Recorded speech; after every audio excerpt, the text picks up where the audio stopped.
네, 안녕하십니까. 오토다이의 오종원입니다. 요즘 슈퍼카라는 얘기 잘 안 쓰죠.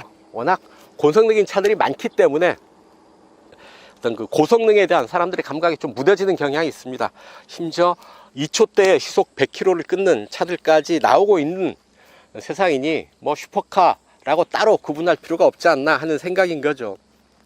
뭐 대부분 전기차가 등장하면서 그렇습니다만 어쨌든 그럼에도 불구하고 오늘 아주 눈여겨볼 만한 고성능, 아니 고성능을 뛰어넘는 초고성능 차 준비해 봤습니다. BMW XM인데요. 도대체 얼마나 대단하길래? 라고 묻는다면 M 브랜드 역사상 단 2대밖에 없는 M 전용 모델이다 라고 답을 해드리고 싶습니다.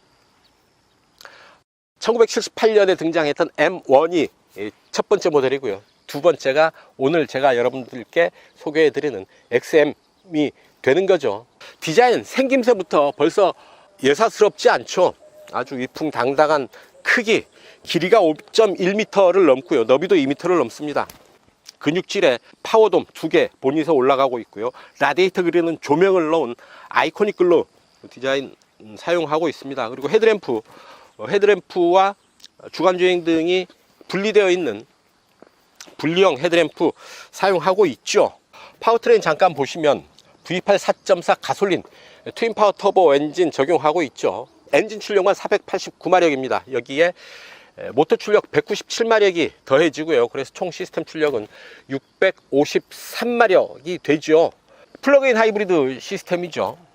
29.5kWh짜리 리튬이온 배터리, 하이브리드 전용 배터리를 사용을 해서 1회 충전 주행 가는 거리 62km로 인증을 받았습니다. 최고 수준의 인테리어 갖추고 있고요. BMW 커브드 디스플레이, 특히 루프 지붕을 보면 3차원 프리즘 구조의 알칸타라 소재 헤드라이너를 적용을 하고 있어서 여기에 또 100개의 LED 램프로 조명을 넣고 있어서 상당히 유니크한 독특한 이 차만의 분위기를 완성하고 있습니다. 또한 아주 복잡한 메커니즘 시스템을 하나하나 운전자가 선택해서 조작하고 활용할 수 있는 여러 가지 주행 보조 시스템 그리고 주행 모드들 확보하고 있어서 그 하나하나를 선택하면서 즐기는 어떤 그 드라이빙의 즐거움도 최대치로 누릴 수 있는 차가 아닌가 싶습니다.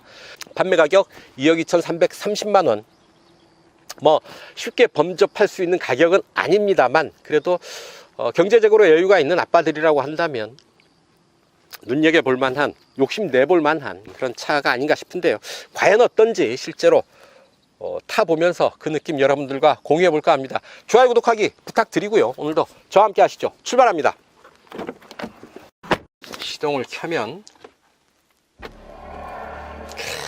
소리 웅장하죠? BMW가 영화음악 작곡가 한스 짐머와 공동 개발한 아이코닉 사운드 일렉트릭입니다. 스티어링 휠 잠깐 보시죠. 하나, 둘, 2.5회전 합니다. 길이 5.1m, 폭 2m가 넘는 이 덩치를 스티어링 휠 딱 2바퀴 반으로 조절을 한다라는 얘기죠. 인테그럴 액티브 롤 스티어링 후륜 조향 장치가 적용되어 있어서 뒷바퀴가 조향에 개입을 하는데 저속에서는 앞뒤바퀴가 반대 방향, 그리고 좀 빠른 속도에서는 앞뒤바퀴가 같은 방향으로 뒷바퀴가 조향에 개입을 합니다. 계기판은 12.3인치, 이쪽 센터페이셔 모니터는 14.9인치 두 개를 이어서 이렇게 커브드 디스플레이 적용하고 있습니다. 자, 엔드로이드 오토 이렇게 무선으로 연결할 수가 있고요. 충전 모드 즉시 충전할 때 이렇게 하면 될 테고요. 시작 시간, 출발 시간을 설정을 하면 예약 충전을 할 수가 있다는 얘기죠. 출발 시간에 맞춰서 냉난방도 가능합니다. 목표 충전량 100% 할지 80% 할지, 운전석, 시트 마사지 이렇게 이용을 할 수가 있고요. 마사지 하나, 둘, 세 단계로 조절을 할 수가 있습니다. 등 마사지, 어깨, 허리, 상체 트레이닝, 전신 트레이닝 아주 조건을 많이 뒀네요. 터치 스크린도 가능하고 이쪽 아래쪽에 있는 조거 셔틀 스위치를 통해서 이용을 할 수도 있겠습니다. 자, 일단 앰비언트 라이트 이런 컬러들 중에서 선택을 할 수가 있고요. 그 디지털 키를 이용을 할 수가 있고요. 아이폰 갖고 있다면 아이폰을 소지한 것만으로 차 문을 열고 닫을 수가 있겠습니다. 냉난방 컴포트, 열선 시트, 냉풍 시트 같이 사용을 할 수도 있고요. 공조 기능도 여기서 같이 작동을 하네요. 아이코닉 글로, 라디에이트 그릴에 조명을 넣는 부분이죠. 주차 기능에 보면 어시스턴트 뷰, 후진 보조 장치 들어와 있습니다. 50m를 그냥 들어온 길 그대로 후진해 나가는 거죠. 주차 보기, 차의 위치를 지금 이렇게 보여주는 거고요. 파노라마 뷰, 동작 인식을 이렇게 하는 거죠.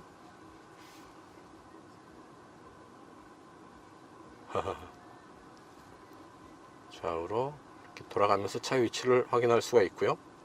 시점을 이렇게 변경하면서 차의 상태, 전후 좌우를 이렇게 확인할 수가 있겠습니다.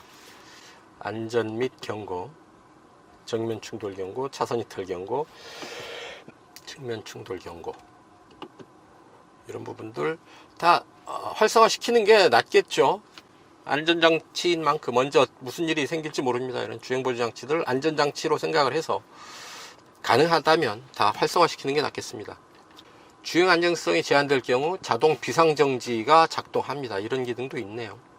안전거리 제어, 멀고 중간, 가까움 3단계로 조절을 할 수가 있네요. 어시스턴트 드라이빙, 차선 변경 어시스턴트가 됩니다. 깜빡이를 넣으면 차로 변경을 지원을 하는 거죠. 셋업, 이 차의 가장 매력적인 부분 중 하나인데요. 구동장치, 컴포트, 스포츠, 스포츠 플러스 중에서 하나를 선택을 할 수가 있는 거죠. 스포츠 플러스, 회생제동, 미니로 할 건지 맥스로 할 건지, 차체도 컴포트, 스포츠, 스포츠 플러스, 스티어링은 컴포터, 스포츠, 브레이크, 엑스드라이브, 사륜구동은 DSC가 꺼진 상태에서 선택을 할 수가 있습니다. DSC를 꺼야지 작동한다라는 것, 타이어의 슬립을 어느 정도 허용하면서 이를테면 드리프트가 가능할 정도의 사륜구동 시스템을 보여주는 게 아닌가 짐작이 됩니다. 샌드 모드, 오프로드에서도 그렇죠. 약간 타이어 슬립을 허용하면서 움직일 수 있어야 이런 비포장도로, 특히 모래길 같은 데서 차가 좀 더 원활히 구동할 수가 있겠죠. 그리고 M1 구성이 있습니다. 스티어링 휠에 보면 M 버튼이 2개가 들어와 있죠. 왼쪽에 M1, 오른쪽에 M2입니다. 이거를 미리 설정을 해서 이 값을 버튼 한 번으로 불러오는 거죠. 지붕을 보시면 지붕이 이렇게 3D 프리즘 패턴으로 스웨이드 가죽으로 지붕을 덮고 있죠. LED 조명을 넣어서 실내 분위기를 좀 더 새롭게 해주고 있습니다. 자, 12.3인치 계기판 형태는 이런 주행 모드에 따라서 달라지죠. 올라오는 정보들을 선택해서 띄울 수가 있는 거죠. 헤드업 디스플레이에 올라오는 정보들을 또 세팅할 수가 있습니다. 자, 스티어링 휠 왼편에는 주행보조 시스템, 어시스턴트 드라이빙 모드를 설정을 할 수가 있고요. 자, 오른쪽에는 메뉴 버튼, 음성 명령 버튼, 그리고 오디오 볼륨, 전화기 버튼 정도 들어와 있고요. 스티어링 휠 아래 패들 시프트, 왼쪽 시프트 다운, 오른쪽 시프트 업 들어와 있습니다. 송풍구 상단에는 터치스크린 모니터만 있죠. 버튼은 이 밑으로 들어와 있습니다. 오디오와 비상등을 비롯한 몇 개의 버튼만 들어와 있죠. 이 안에 스마트폰 무선 충전 장치, 12V 파워 아울렛, USB 포트, 2개의 컵홀더. 컵홀더에는 또 냉난방 기능이 있습니다. 차갑게 혹은 따뜻하게 보냉 할 수 있는 기능 들어와 있네요. 자, 변속 레버입니다. 오른쪽으로 밀면 D, 한 번 더 밀면 S, 그러니까 수동 변속 D, 이렇게 설정을 할 수가 있고, 이 옆에 다시 칸이 3개가 더 있죠. 바로 이 부분입니다. 토글 스위치로 3단계를 조절을 할 수가 있는데요. 약, 중, 강 이런 정도 느낌이 되죠. BMW 드라이브 로직 기능인데요.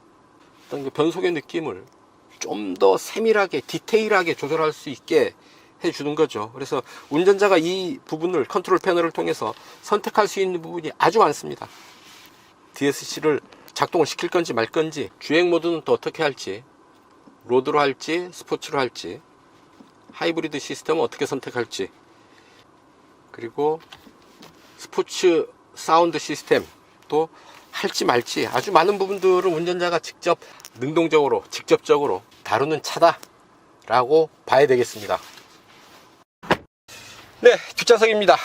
무릎 앞으로 한 뼘이 더 넘는 공간이 남아 있습니다. 머리 위로는 주먹 세워서 두 개가 꽉 차게 들어가죠.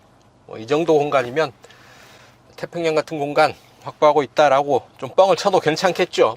쿠션이 있어요. 쿠션 등에 놓던지 머리 쿠션으로 활용하든지.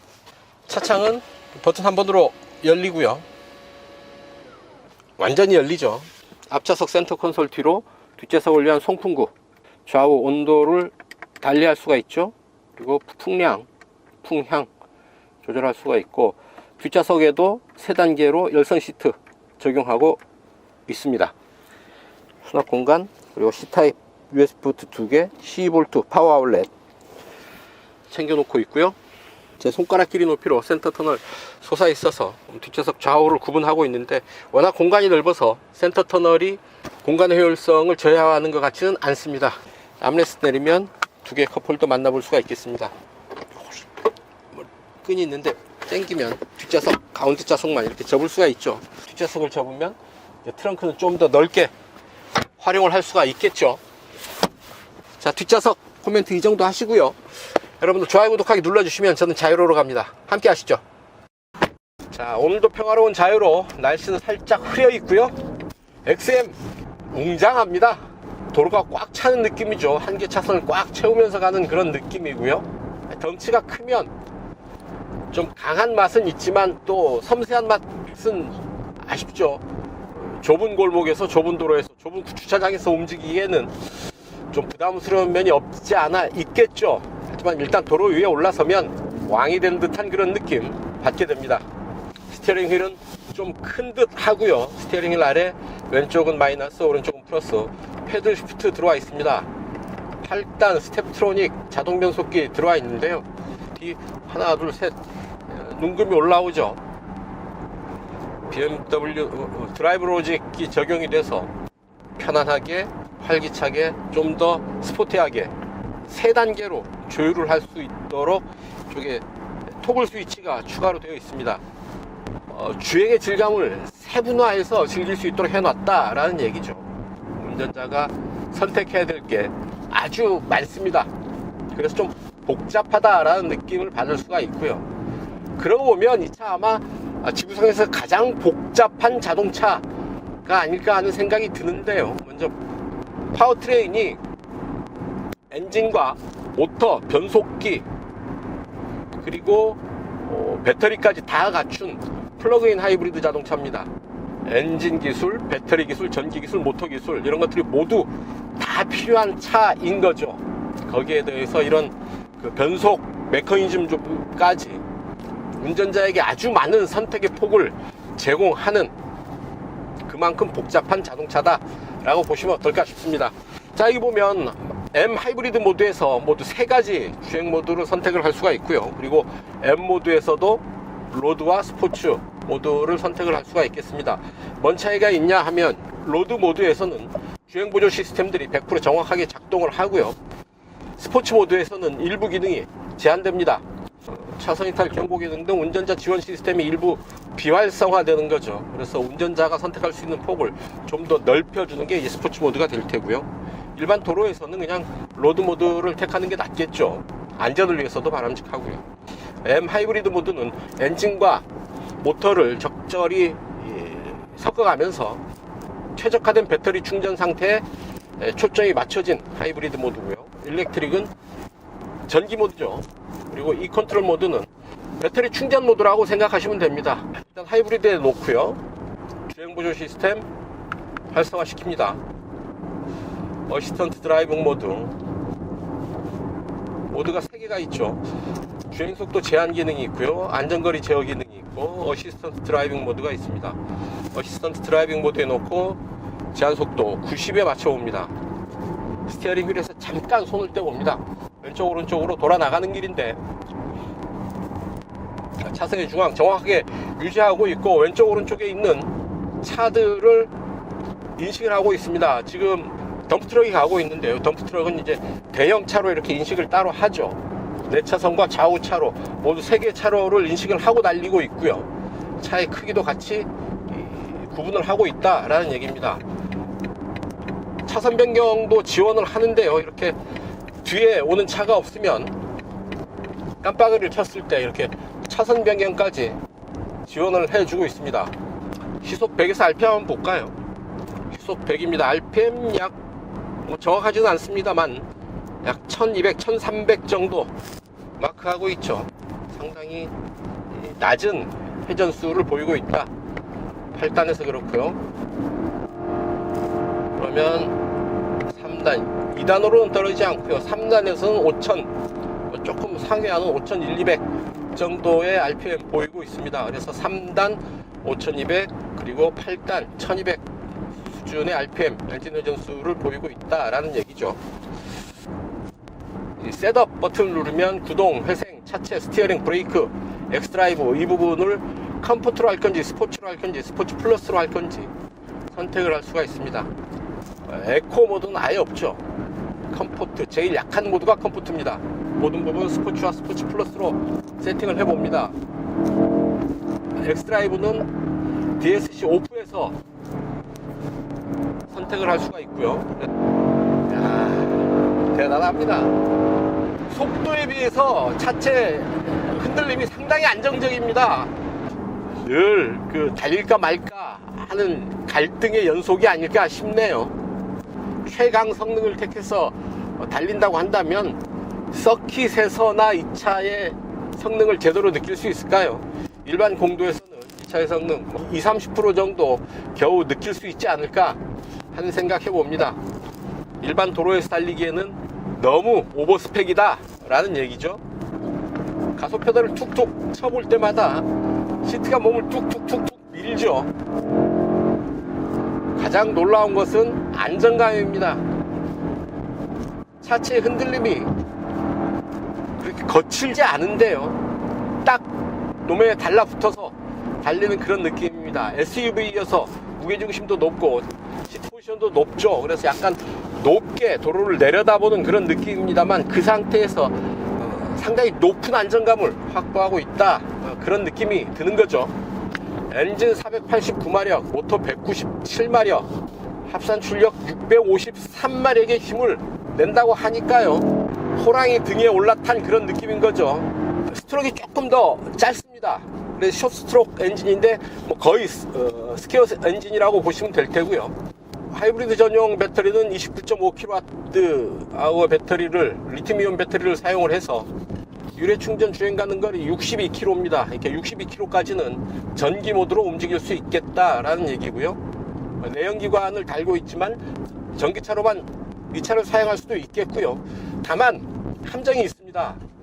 충전을 안 합니다. 충전을 안 하고 그냥 내연기관으로만, 엔진으로만 이 차를 탄다. 충분히 가능하죠. 가능한데 그러면 이 차 플러그인 하이브리드 자동차를 타는 이유가 없어지죠. 그냥 모터와 배터리를 그냥 짐처럼 싣고 다니는 셈이 돼서 효율은 더 떨어진다고 봐야 됩니다. 플러그인 하이브리드 자동차를 탄다면 충전하기를 게을리하지 마라. 부지런히 충전하고 타야지 이 차를 타는 의미를 충족시킬 수 있겠다라는 얘기입니다. 제동 한번 해보겠습니다. 잠깐 해보죠. 하나, 둘, 셋. 자, 제동을 잠깐 강하게 했더니 안전띠가 몸을 딱 잡아 끌어줍니다. 브레이크 페달은 좀 무겁게 밟히는 그런 느낌인데요. 워낙에 고성능 자동차의 전제 조건, 잘 설 수 있어야 된다라는 얘기죠. 필요할 때 잘 설 수 있어야 걱정하지 않고 잘 달릴 수가 있게 되는 거죠. 자, 속도를 좀 끌어올려서요, 코너링 도전해 봅니다. 전자제어 방식의 어댑티브 M 서스펜션 플러스, 그리고 48V 모터로 작동하는 액티브 롤 스테빌라이저, 인테그럴 액티브 스티어링, 그리고 엑스드라이브, M 스포츠 디퍼렌셜, 이런 부분들이 작용을 해서 어떤 성능을 보여줄죠. 쭉 속도를 끌어올린 뒤에 제동, 턴 조금 더 빠릅니다. 차체 높이가 있어서 높이 떠서 코너를 돌아 나가는 약간의 어색함이 있지만 차가 견뎌줍니다. 어느 정도의 불안감, 위험 이런 부분들을 안고 갈 때 스릴이 있고 재미가 있는 거잖아요. 그런 약간의 재미까지 더해진 그런 코너링이었습니다. 좀 더 안정된 상태로 고성능을 제대로 느낄 수 있도록 뒷받침해주고 있는 그런 기술들인 거죠. 그래서 이 차 판매 가격 얼마냐? 2억 2330만원. 넘사벽이죠. 저 같은 사람에게는 비싼 차이기는 하지만 차에 죽고 못 사는 경제적으로 여유가 있는 분들에게는 한 번쯤 욕심을 낼 만한 매력이 많은 차라고 볼 수가 있겠습니다.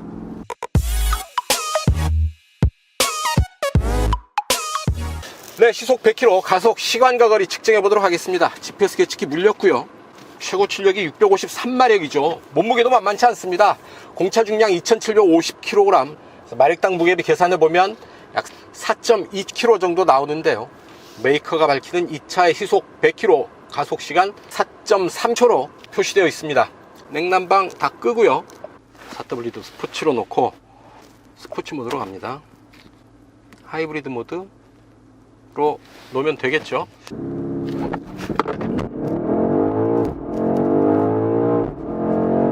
(653마력의) 힘 순간적으로 발휘하면서 아주 낚고 채듯이 달려가고 있습니다. 이 내연기관 고성능은 그 자체로 기술이죠. 전기차의 고성능도 물론 기술이기는 합니다만 이렇게 내연기관에서의 고성능을 만들어내는 만큼 그렇게 정교한 정밀한 기술이 필요한 것은 아니다라고 본다면 이렇게 엔진과 모터를 결합한 플러그인 하이브리드 자동차를 가지고 이런 고성능을 완성도 높게 구현하는 것이야말로 진짜 기술이 아닐까 싶습니다.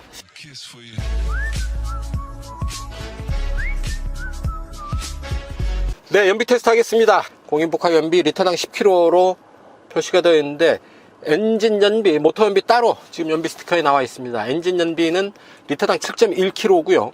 모터 연비 kWh당 2km로 인증을 받았습니다. 이곳 파주 헤이르마을 출발해서 서울 지하철 2호선 교대까지 55km 달려가면서 실주행 연비 체크해 보도록 하겠습니다. 배터리 절반 남았네요. 배터리가 풀로 차서 60km를 간다, 63km를 간다고 하면 이곳 파주 헤이리마을에서 서울 지하철 2호선 교대까지가 55km니까요. 전 구간을 배터리 주행으로, 전기 주행으로 가능하겠다 싶네요. 주행 모드 일단 일렉트릭으로 가고요. 풍량 1단계, 온도는 20도로 하고요. 조수석은 끌 수가 있습니다. 조수석은 그래서 에어컨을 끄고요. 운전석으로만 에어컨 바람이 나오도록 했습니다. 개별 설정 후 세팅 다시 했습니다. 출발합니다. 에코 모드는 따로 없고요. 컴포트 모드가 가장 경제 주행에 적합한 모드라고 볼 수가 있겠습니다. 네, 자유로 따라서 달려왔고요. 이제 잠시 후에 행주대교 북단입니다. 배터리 연비 kWh당 4.3km 지금 기록하고 있죠. 엔진 연비 99.5는 엔진은 거의 가동되지 않았다 라고 보면 될 테고요. 배터리가 부족해서 엔진을 같이 사용해야 된다면 엔진은 이렇게 자동차 전용 도로에서 사용하는 게 낫습니다. 도심 주행할 때 엔진은 아무래도 연비가 떨어지거든요. 정속 주행으로 꾸준하게 달릴 수 있는 자동차 전용 도로에서 엔진을 사용하시고, 모터는 도심 정체 구간에서 사용하는 게 현명한 일이죠. 이제 여의도 구간을 지나고 있는데요. 45km까지 달려오는 동안 엔진은 가동되지 않았고 배터리로만 움직였고요. 엔진이 지금 가동을 시작했네요. 계산상으로 한다면 배터리 완충 상태에서 90km까지도 도전해 볼만 하다. 최고의 컨디션일 경우에 그렇습니다. 동작대교 남단 이제 이수교차로 방향으로 빠져나가는데요. 배터리 연비 4.8km, 엔진 연비 99.5km 보이고 있습니다. 약 5km 도심주행 거쳐서 이제 교대역 내거리에 도착했습니다. 엔진 연비 54.9, 모터 연비 5.2km 각각 나왔습니다. 아주 놀라운, 하지만 조금 비현실적인 연비가 나온 거죠. 파주 헤이리 출발해서 서울 여의도 지나서 반포까지 거의 모터로만 주행을 했고요. 엔진 주행은 뭐 한 3, 4km 정도 엔진이 커버했다라고 본다면 엔진 연비는 큰 의미는 없을 테고요. 모터 연비 5.2km를 기록한 게 대단하다 싶습니다.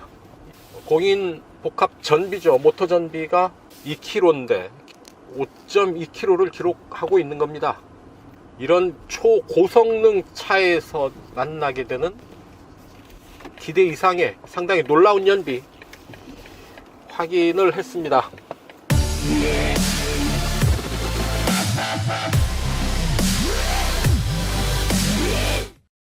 네, 단도직입입니다. 2차 BMW XM 타면서 느꼈던 사소한 불편함, 아쉬움 몇 가지 말씀을 드려볼 텐데요. 우선 이 부분입니다. 앞창과 지붕이 만나는 끝선, 공간이 많이 떠 있습니다. 손가락이 드나들 정도의 공간이 생겨 있는데요. 다행히 재질의 단면, 지붕 재질의 단면은 마무리를 잘해서 손끝으로 느껴지진 않습니다만 이 공간은 떠 있어서 손가락 하나가 드나들 정도입니다. 또 하나, 트렁크입니다. 트렁크 바닥이 상당히 높습니다.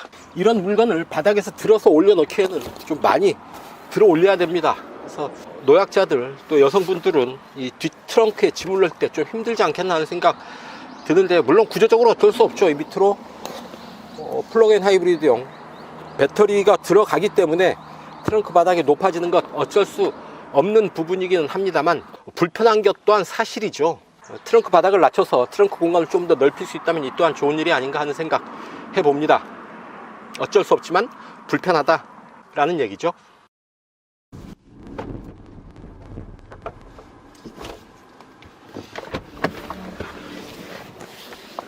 네, 지금까지 BMW XM 시승을 했습니다. 아주 대단한 고성능 차입니다. 고성능을 뛰어넘는 초고성능, 슈퍼 고성능 차라고 해도 좋을 텐데요. 차 좋아하는 아빠들, 좀 가슴을, 심장을 건드리는 그런 생김새에서부터 그 안을 채우는 650마력의 힘, 플러그인 하이브리드의 친환경성, 거기에 대해서 인테리어에서 보여주는 BMW가 구현할 수 있는 최고 수준의 그 인테리어 소재들, 최첨단 수준의 주행 보조 장치들, 안전장치들, 아주 넣을 수 있는 부분들은 최대한 있는 건 다 끌어다 놓았다라고 해도 과언은 아니겠습니다. 그래도 중요한 것, 가장 특징적인 것 하나 꼽으라고 한다면 도로를 압도하는 파워죠. 성능입니다. 플러그인 하이브리드 시스템, 엔진과 모터를 포함해서 650마력의 힘을 일반인들이 다루기 쉽게 만들어 놓았다라는 점에서 또 의미가 있지 않을까 싶습니다. 또한 운전자가 선택해야 되는 아주 많은 옵션들을 아주 귀찮을 정도로 많이 이제 세팅을 해놨습니다. 서스펜션은, 엔진은, 변속기는, 그리고 하이브리드 시스템은, 모터는 뭐 하나하나 운전자가 선택을 하게 옵션을 주고 있습니다. 그런 부분들이 귀찮은 분들은 이 차 줘도 절대 탈 수가 없을 테고요. 그거 하나하나 미묘한 차이를 즐기면서 선택하면서 달릴 수 있는 분들이라고 한다면 아주 재미있게 탈 수 있는 초고성능 자동차가 아닐까 싶습니다. 판매 가격 2억 2,330만원. 뭐 싸면 좋죠. 싸면 좋은데 이런 차를 또 싸게 만들면, 싸게 판매하면 그것도 이상하지 않겠습니까? 아무나 이 차를 타면 또 이상한 일이죠. 아주 경제적인 여력이 있는, 차라면 죽고 못 사는 아빠들이라고 한다면 통장에 지금 잔고가 얼마나 있나 한번 들여다보게 만드는 그런 매력 있는 차가 아닌가 하는 생각 해봅니다. 저에겐 어림도 없는 얘기고요. 이렇게 한번 만나본 것만으로도 꿈같은 하루가 아니었나 싶습니다. 자, 오늘 시승 여기서 마칠까 합니다. 여러분들 좋아요, 구독하기 눌러주시면 저는 이만 물러가겠습니다. 시청해주셔서 감사합니다.